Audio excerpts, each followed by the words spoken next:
As he enters his third year as Hong Kong's leader, Chief Executive John Lee's performance is in the spotlight, along with the significant challenges he faces. I think it's really time to take stock of how much you've achieved so far. His focus is now shifting from enforcing national security to fighting an uphill battle to get Hong Kong's economy back on track and attract foreign investment despite seemingly overwhelming odds in a war of narratives and geopolitics beyond his control.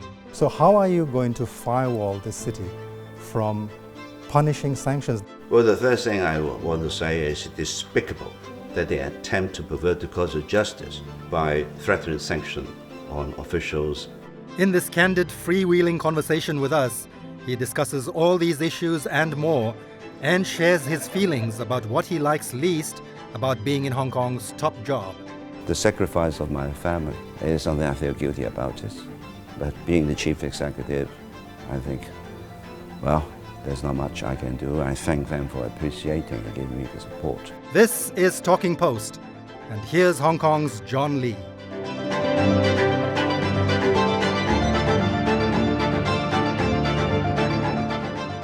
Chief Executive, thank you very much for joining us again. The last time we spoke on this show was a year ago, and you had just finished a year in office, and it was a bit too early to take stock. But how are you doing, by the way? How's the stress levels going? I don't see you losing much hair or turning gray, so it can't be so bad. A lot of work every day. When people ask me what I really want, I frequently say I want 48 hours a day. So that is the amount of work I'm doing every day. But being the chief executive is more than a job, it's a mission. So I try to do as much as I can, pull together my team, and really listen to what people think about what we should do in which area. Basically, we want to develop the economy well so everybody benefits from it. We want to ensure that people have a good livelihood in Hong Kong. That's what I have been aiming at. If you ask me how I look at how overall we're doing. Well, because it's been 2 years, right? And now you're entering your third year. You'll soon be approaching the midpoint of a 5-year term. So I think it's really time to take stock of how much you've achieved so far. So. Well, you look at the KPIs I've set for my government. The first year, something around 150. The second year, 170. And all the KPIs are achieved. And it's not just the KPIs. I think I've changed the culture of the government in a lot of ways. We are result-oriented. We listen to people's opinions. We engage more with media friends, with different stakeholders, with electrical members. We try to listen as much as possible and then see what are the right things and what are the most important things we should do. I think so far, if you look at the 2 years, first of all, the year when I took office, the economy was on a downward trend. So it's a contraction of something like 3.7%. And not well, then the year after, the economy has improved. It's a positive growth of 3.3%. And this positive growth continues this year. And I predict it will continue also in further years, because this year predictions between 2.5 to 3.5% GDP growth, which I think will give quite a good indication to people that, well, we have, first of all, achieved the turning point of the economy being on a positive trend again. And some positive things have happened. For example, the recent competitiveness report has indicated Hong Kong's competitiveness has improved by 2 positions. Well, what does that mean to me? I think the most important thing for a chief executive is to ensure that we are on the right track. We're doing things in the right direction. And all these indications suggest that we are, because we have seen a lot of talents coming into Hong Kong, actually exceeded our expectation. We have invited a lot of new companies, new enterprises to come to Hong Kong. For example, Invest Hong Kong has invited more than 50% companies come to Hong Kong. and also our OASIS, which are Office of Attracting Strategic Enterprises. They've also invited a lot of enterprises in Hong Kong. Altogether, they will bring into Hong Kong 120 billion investments, creating something around 20,000 jobs. So all these things indicate that we are doing, I think, in the right direction. And I am asking my team to keep moving at a fast pace. And if I compare the government team now with the government team 2 years ago when I took office, I think we are moving forward, and we are moving forward regularly at a faster pace. That is important because I'm a believer that there's never the best, only the better. So we keep to move forward every day in the right direction, and I think we'll hit the targets one by one and then bring real benefits to people's livelihood. Has your team done well so far? How do you grade them? Have they met the expectations that you set? You wanted a results-oriented team. And so far, how good is it? Well, overall, I think they have. First of all, I have changed the culture, as I have described to you. So the team spirit is strong, and the team is stronger as we progress. And you look at some of the results at district, right? In the first year you took office, I think there were two classic cases of back lanes being actually taken back from people who had long somehow occupied it for their own use. And when we check again, then the situation remains as we cleared 2 years ago. So there was no relapse, and a lot of construction black spots, they have been cleared as well. And that's one thing. The second thing, if you look at the different KPIs that I've set, the KPIs themselves are both a mean and an end. They are an end itself to ensure that we do what I ask them to do and they achieve them. But more importantly, it's a means to change. It's a means to change the culture of being result-oriented. It's a means to change people to constantly look for improvements, because a lot of KPIs actually are suggested by them. For example, Invest Hong Kong, I mentioned them setting a KPI, inviting something like 1,100 odd companies in 3 years. And in less than 18 months, they invited 640, which in a way is better than the half mark. So I'm pleased with that initiative, that self-motivation. One other thing is they're quite willing to go forward in a preemptive way to anticipate threats. For example, the Chief Secretary has already been in charge of a task force which will deal with extreme weather attacks. That means they will plan ahead, much more ahead than before. They will inform the public much more in advance, and they will do all the preparation clearance, clearing debris, clearing leaves of all this drainage, because flooding is one of the most likely trouble that we have. So you're saying we're not going to have as severe problems as people trapped at the airport in the middle of a typhoon with no way to get to the city, the severe flooding you've seen that. I mean, this is we're at the mercy of the weather.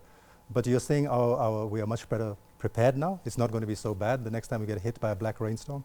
Well, there will always be challenges. There will always be unexpected big attacks. And this happens around the world. Hong Kong is unique. It's not unique. And we see this happen in neighboring cities, in different countries. And so extreme weather is a persistent threat. And it will only be worse because of global warming. Sure. The weather is something that you can't control, so we can we can manage our expectations here. But say, for example, what about something like your household waste charging scheme? The intention was noble, and the determination was there, and your officials repeatedly said that no, we are going to go ahead with it. And we in the media warned you many times that there's a lot of confusion. It's going to be quite messy, and it went on for a long time before finally they climbed down and to say, oh, hang on, we're not ready. But we spotted it right from the beginning. So when you talk about being satisfied with your ministers and their performance and everything, does that include something like this? Well, I think we have to look at the whole thing in the right perspective. It was a law created before our government took office.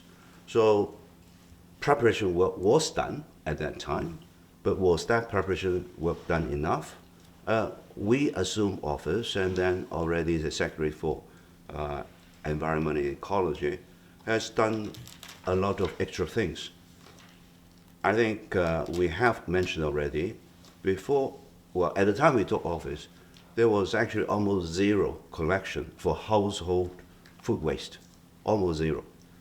And the Secretary has introduced household food waste collection boxes, right, in different housing estates, from zero to something.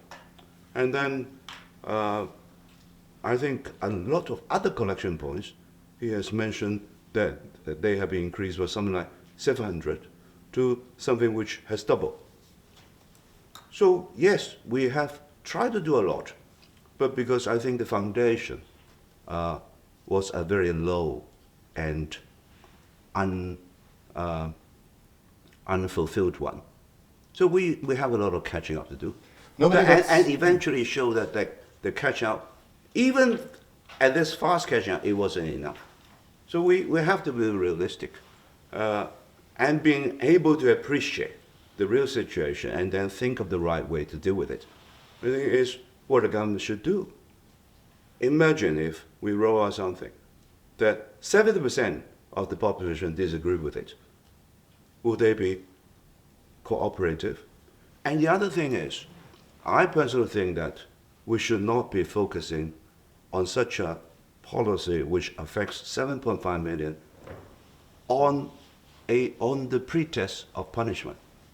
Because to me, the whole strategy, other than education, which we have found that not enough, other than the provision of facilities, which we think is not enough, we have still a lot to do, the philosophy should not be punishment focused.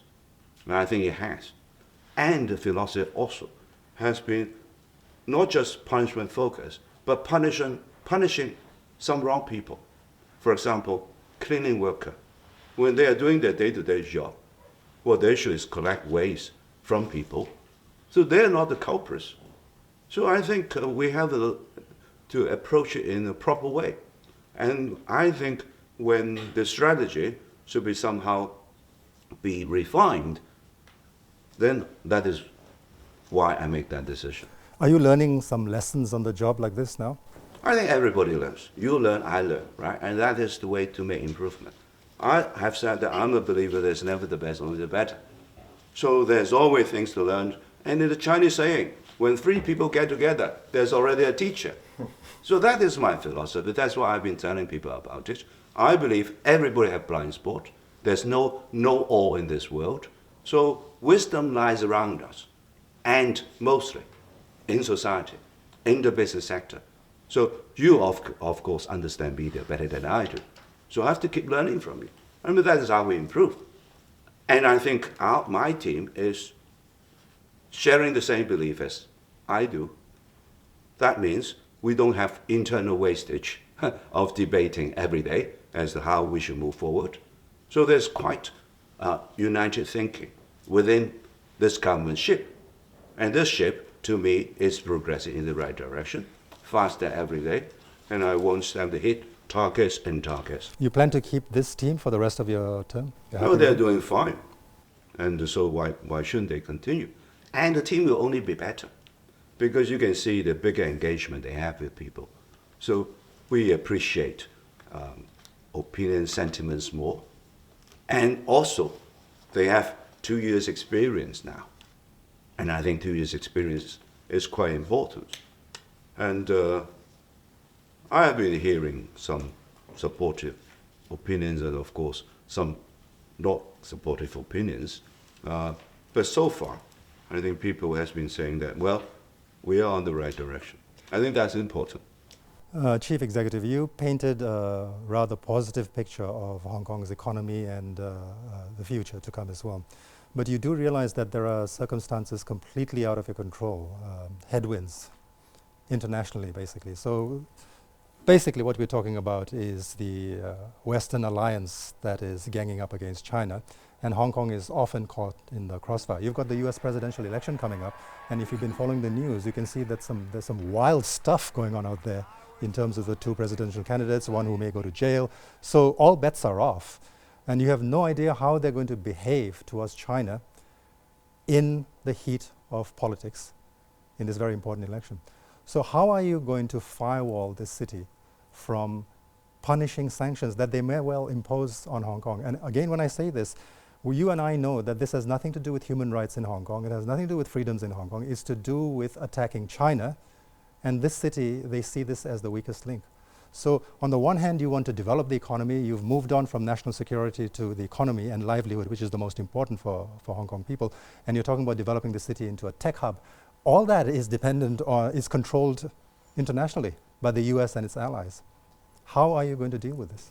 Well, the first thing I want to say is despicable that they attempt to pervert the cause of justice by threatening sanction on officials, particularly on judicial officers, judges, when a lot of significant trials are taking place. That is despicable attempt to pervert the cause of justice. But you're right. It's like extreme weather we have just discussed. I can't change extreme weather. I can only do better myself. So what I should do? Build a stronger team, make us be able to protect ourselves, and also build strengths so that we can win on other sides. This world is not just monopolized by one or two countries. It's a big world. There's a big world of almost 200 countries, right? And there are a lot of new opportunities for us to capitalize on. I have mentioned that, first of all, our relationship with this region's neighbor countries is very important. And also, there are new markets. ASEAN countries are our neighbor. 10 countries, we have very good relationship. RCEP, 15 countries, 15 economies, and it represents 70% of our trade. And of course, it's important. And of course, new markets such as the Middle East, which I visited, already I'm seeing the mutual positive directions that have happened. We visit them and they visit us. And this is not just people to people, it's money and also initiatives as well.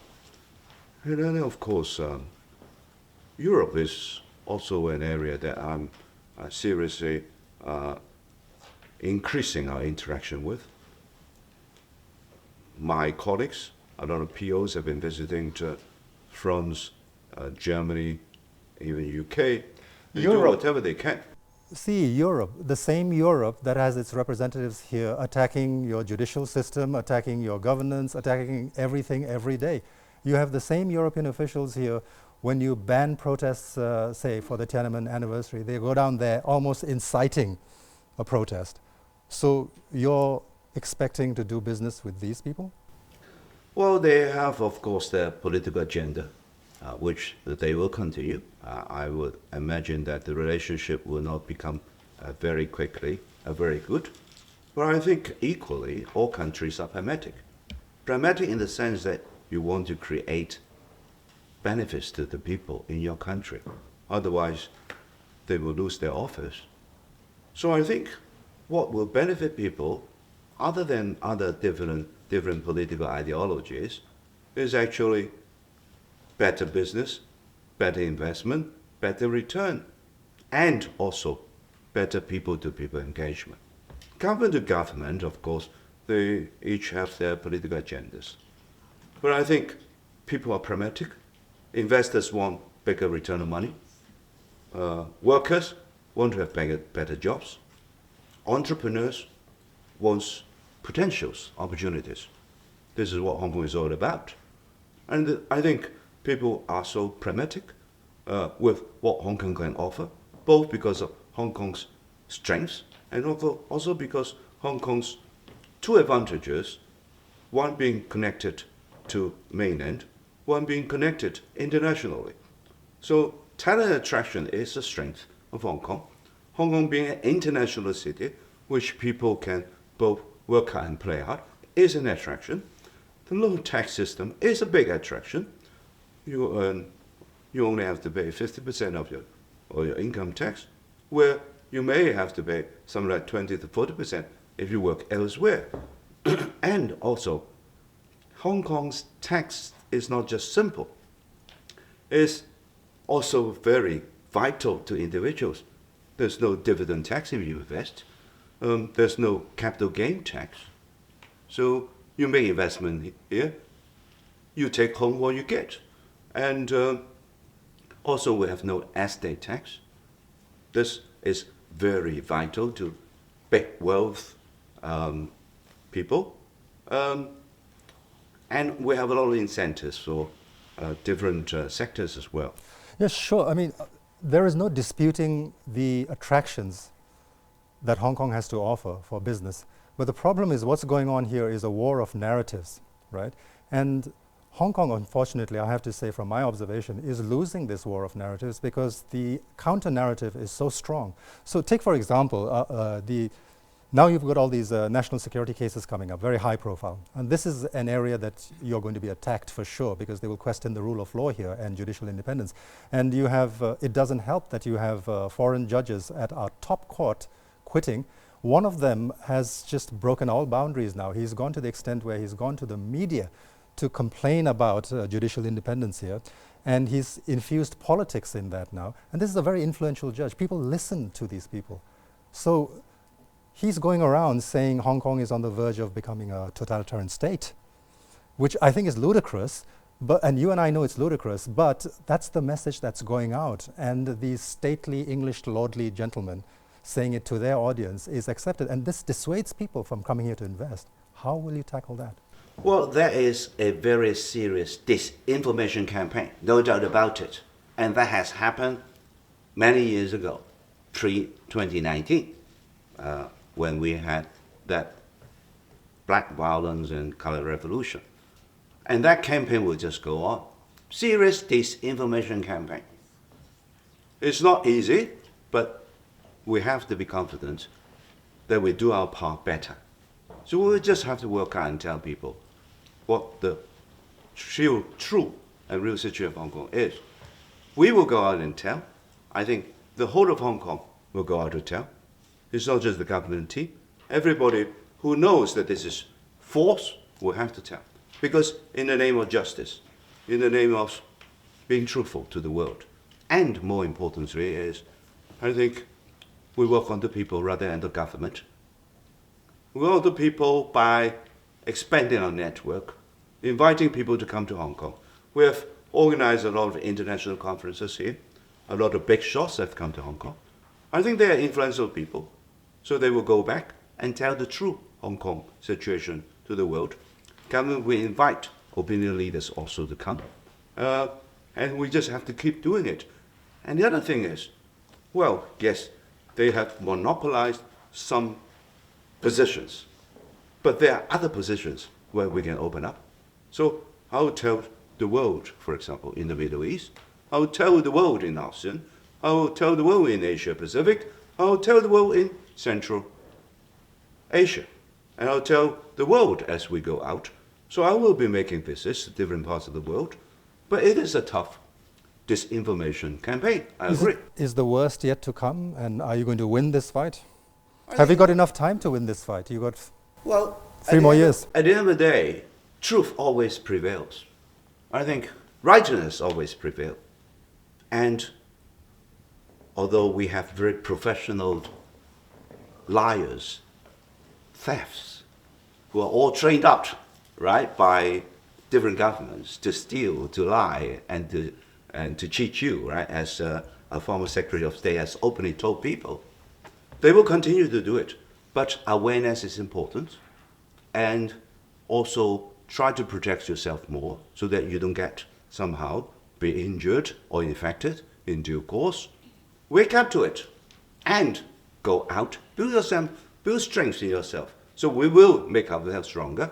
We'll tell people all about it, But then, it's not all bad news. If you look at some of the ratings of Hong Kong, that justice prevails, that independent studies, you can see how competitiveness has grown up. In many different areas, our universities have been rated highly, and people who have come to Hong Kong has already told good stories of Hong Kong as well. All right, Chief Executive, we've run out of time. Time always flies when you're having fun, isn't it? So we'll have to bring it to a close. But we do wish you all the best in your remaining 3 years, and maybe beyond that. Let's see. You never know, right?